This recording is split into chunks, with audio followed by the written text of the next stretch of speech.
নমস্কাৰ। আজি আমি এই ফেব্ৰুৱাৰী মাহত যিহেতু আমি বছৰৰ শেষত টেক্সৰ ফৰ্ম ফিল আপ কৰিব লাগে, আমি গভৰ্ণমেণ্টক টেক্স দিব লাগে আৰু এই ফৰ্মখন হ'ল ফৰ্ম 16 আৰু এই ফৰ্ম 16খন ফিল আপ কৰাৰ আগতে আপুনি যোৱা বছৰৰ মাৰ্চৰ পৰা এই বছৰৰ ফেব্ৰুৱাৰীলৈকে এটা আপোনাৰ স্যালাৰি স্টেটমেন্ট বনাই ল'ব লাগিব আৰু স্টেটমেন্টখন লগত ৰাখিলে এই ফৰ্মখন ফিল আপ কৰোঁতে সুবিধা হ'ব। ইয়াত আপোনালোকে ফৰ্ম 16ত ইয়াত চাব ফাইনেন্সিয়েল ইয়েৰ 2023-24 আৰু এছেছমেণ্ট ইয়েৰ হ'ল 2024 আৰু 25। এইটো হ'ল তাৰপিছত এমপ্লয়ী নেম, নিজৰ এমপ্লয়ীজনৰ নাম লিখিব আৰু তেওঁৰ পান নম্বৰটো লিখিব। তাৰপিছত কামখিনি আমি ষ্টেটমেণ্টৰ পৰাই কৰিম। 1 নম্বৰত আছে টোটেল চেলাৰী। টোটেল চেলাৰী বুলি ক'লে আমাৰ গ্ৰছ পে আৰু এলাউন্স লগতে এৰিয়াৰ পে আৰু এলাউন্স এই দুইটা যোগ হ'ব। ইয়াত মই এটা উদাহৰণ হিচাপে এটা এমাউণ্ট লৈছোঁ। গ্ৰছ পে আৰু আদাৰ এণ্ড এলাউন্স আছে 8,22,502 টকা আৰু এৰিয়াৰ পে এণ্ড এলাউন্স আছে 4,582 টকা। এতিয়া গ্ৰছ টোটেল ইনকাম হ'ব এ প্লাছ বি, এই দুইটা যোগ কৰিলে হ'ব 8,27,084 টকা। তাৰপিছত আহিব লাগিব আমি 2 নম্বৰ। 2 নম্বৰত আমাৰ এইখিনি নাই, এইটো আমি ফিল আপ নকৰোঁ। 3 নম্বৰত আছে প্ৰফেশ্যনেল টেক্স। প্ৰফেশ্যনেল টেক্স আপোনাৰ 208 টকাকৈ, এইটো 12ৰে পূৰণ কৰিলে হয় 2496 আৰু আমাৰ ষ্টেণ্ডাৰ্ড ডিডাকশ্যন আছে 50,000 টকা। এই পি টেক্স আৰু ষ্টেণ্ডাৰ্ড ডিডাকশ্যন, তাৰপিছত any other exam receive allowance এইটো আমাৰ নাই।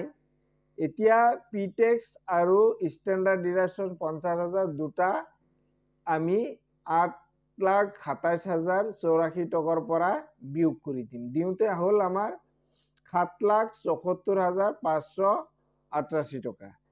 তাৰপিছত আহিল less interest house rent. House ৰেণ্টৰ যিটো আমাৰ ইণ্টাৰেষ্ট আৰু প্ৰিন্সিপল দুটা এমাউণ্ট আছে, তাৰ পৰা আমি ইণ্টাৰেষ্টটো মাইনাছ কৰিম এইটো ঘৰত। 7 নম্বৰ ঘৰত 82,308 টকা, এইটো হ'ল হাউচ ৰেণ্ট ইণ্টাৰেষ্ট, আকৌ প্ৰিন্সিপালটো বেলেগ আছে, এইটো আমি তলত মাইনাছ কৰিম।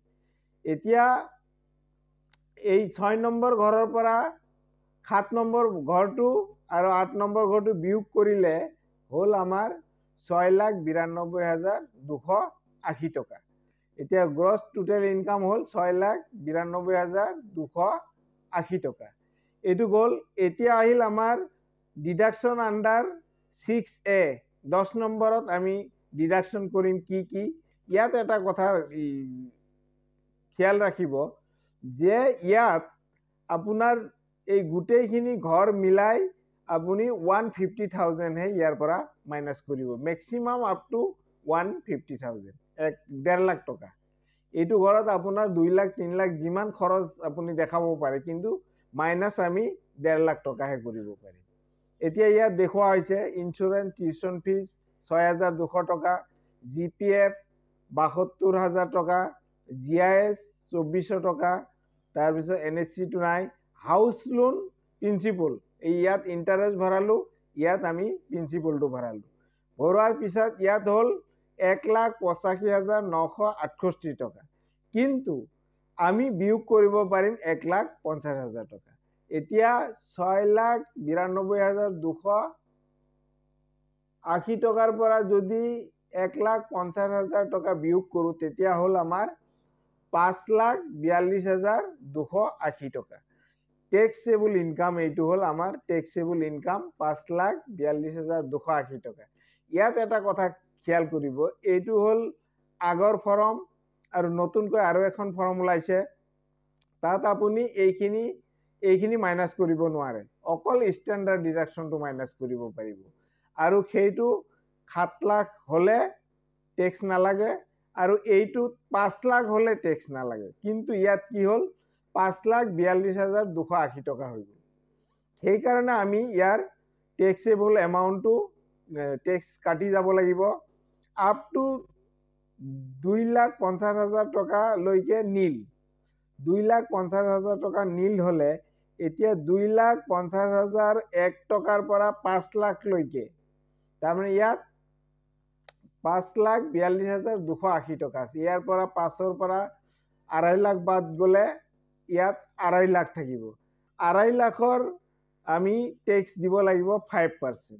2.5 লাখত 5% কৈ মাৰিলে 12,500 টকা আৰু থাকিল আপোনাৰ 5 লাখৰ ওপৰত 42,280 টকা এই 42,280 টকাৰ তাৰমানে এইটো 5 লাখৰ ওপৰত আছে 42,280 টকা 42,280 টকাৰ ওপৰত আপোনাৰ 20% টেক্স বহিব 20% মাৰি দিলে 8,456 টকা হয় যেহেতু এইটো আমাৰ নেক্সট ঘৰলৈ 10 লাখৰ ওপৰত নহয় যেহেতু সেইকাৰণে আমি এইটো বাদ দিব লাগিব বাদ দিলে এই দুইটা টেক্স যোগ কৰিলে হ'ল আমাৰ 20,956 টকা এইটো হ'ল টেক্স অন টোটেল ইনকাম এইটো 20,956 টকা আমাৰ টেক্সেবল এমাউণ্ট হ'ল এতিয়া আহিলো আমি ইয়াত এটা কথা কৈছে যে 12,500 টকা তেওঁলোকে ডিবেট পাব যিসকলৰ 5 লাখ লৈকে আপোনাৰ টোটেল ইনকাম এইটো ঘৰত যাৰ 5 লাখ আছে তেওঁ 12,500 টকা পাব কিন্তু ইয়াত 5 লাখৰ ওপৰত আছে এইটো নাপায় সেইকাৰণে এইটো ঘৰ আমি ফিল আপ নকৰো এতিয়া টোটেল ইনকাম টেক্স পেয়েবল হ'ল আমাৰ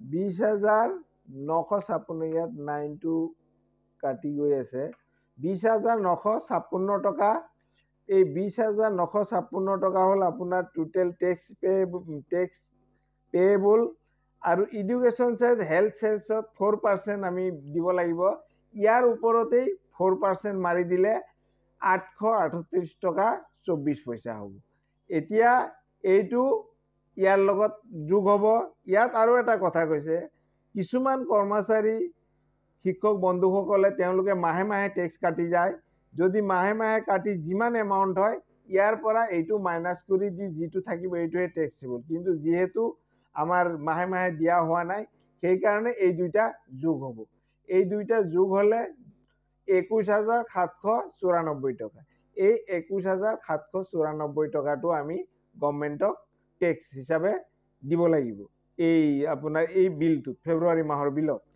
আৰু ইয়াত এমপ্লয়ীজনৰ সহি থাকিব আৰু ইয়াত আমাৰ ডিডিঅ জনৰ সহি থাকিব তো শিক্ষক কৰ্মচাৰীসকল ইয়াত এটা কথা মই কৈছো যে স্টেপ বাই স্টেপ আপোনালোকক এই কথাখিনি জনোৱা হ'ল কিন্তু যিখন একেইখন ফৰ্ম 16 আৰু এখন নতুনকৈ যিটো ওলাইছে তাত আপোনাৰ এইবিলাক ইন্স্যুৰেন্স জিপিএফ জিআইএস পিটেক্স এইবিলাক কোনো ডিডাকশন আপুনি বহাব নোৱাৰে অকল 50% 50,000 টকা ষ্টেণ্ডাৰ্ড ডিডাকশন বহাব পাৰিব এই কথাটো আৰু ইয়াত এইখন ফৰ্মত 5 লাখ হলে নীল হ'ব আৰু নতুন ফৰ্মখনত 7 লাখ হলে নীল হ'ব এই কথাটো ক্লিয়াৰ হৈ ল'ব এনেকৈ আপোনালোকে ফৰ্মখন ফিল আপ কৰি জমা দিব পাৰিব নিশ্চয় আপোনালোকে এই কথাখিনি বুজি পাইছে যদি বুজি পাইছে আপোনালোকে ভিডিঅ'টো শ্বেয়াৰ কৰিব আনেও যাতে এই কথাটো